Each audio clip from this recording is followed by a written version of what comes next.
Joining us now from Bangor, Maine is Republican Senator Susan Collins. Senator, I want to start with your former colleague, Jeff Sessions, the Attorney General. The Washington Post has a story suggesting those answers he gave to you and the rest of the Intelligence Committee in the Senate may not have been complete. This is based on wiretaps of what apparently has been overheard from the former Russian ambassador. What do you make of that story?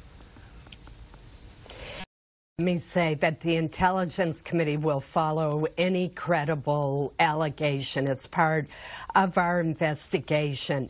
I would point out that there is a big difference between an unsubstantiated leak about an alleged intercept versus sworn testimony and facts. And our focus is on sworn testimony and getting all the facts. I would note also that the Russian ambassador is our adversary, and the Russians have shown themselves to be masters at misinformation. Nevertheless, this clearly is an area that we need to pursue further. The one final point that I would make is if, in fact, this is a leak of an intercept, and I don't know whether or not the report is accurate, that is extremely serious. That has the potential to compromise our national security and to undermine the safety of those who are in the intelligence community. The president said this week it was unfair for Attorney General Sessions to recuse himself and not tell the president before he hired him. Do you agree with that? I don't agree with that at all. The Attorney General followed the rules and guidelines of the Department of Justice. He met with career staff, and he made the right decision in recusing himself. In my conversation with the new communications director at the White House, Anthony Scaramucci, he suggested that this new strategy, which we've seen this week, which is to raise questions about the special counsel, Mr. Scaramucci said of the president, who has been critical of the special counsel, quote, let him do it. What's your assessment of what the White House message is about the special counsel? I understand how difficult demonstrating this investigation is for the president, but he should not say anything further about the special counsel, his staff, or the investigation.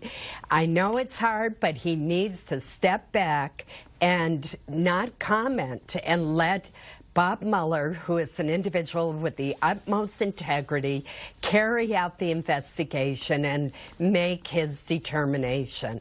I understand the memos from former FBI Director James Comey are with the committee. Have you looked at them? We have not yet been given access to those memos. I'm very eager to see them. As you know, the FBI director memorialized his discussions with the president, particularly about his suggestion that the president directed him or implied that he should drop the investigation into Michael Flynn. So it's important that we see these memos. Having said that, I do think that it was a violation of the FBI's own guidelines, which Mr. Comey helped to write, for himself to have leaked some of those memos to a friend of his in hopes of prompting the appointment of a special counsel. Let me switch now to health care. What's going to happen next week, and what will you be doing, and what will your position be? Well, it's a good question about what's going to be happening next week. It appears that we will have a vote on Tuesday, but we don't know whether we're going to be voting on the House bill, the first version of the Senate bill, the second version of the Senate bill, a new version of the Senate bill, or a 2015 bill that would have repealed the Affordable Care Act now and then said that somehow we'll figure over the next 2 years. I don't think that's a good approach to facing legislation that affects millions of people and 1/6 of our economy. What I would like to see us do is to go back into committee.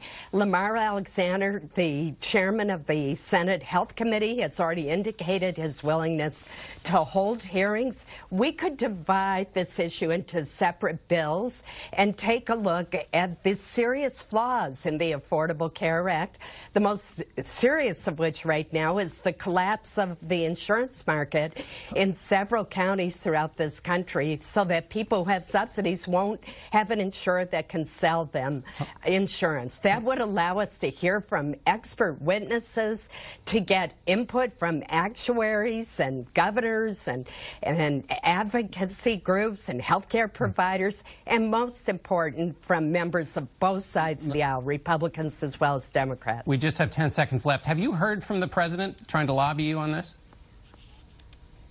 I've heard from the vice president, from the head of CMS, and from the president's chief of staff. I talked to the president very briefly at the lunch, but I've not had further conversations with him. All right, we'll have to end it there. Thank you, Senator Collins, and we'll be back in a moment with the top Democrat on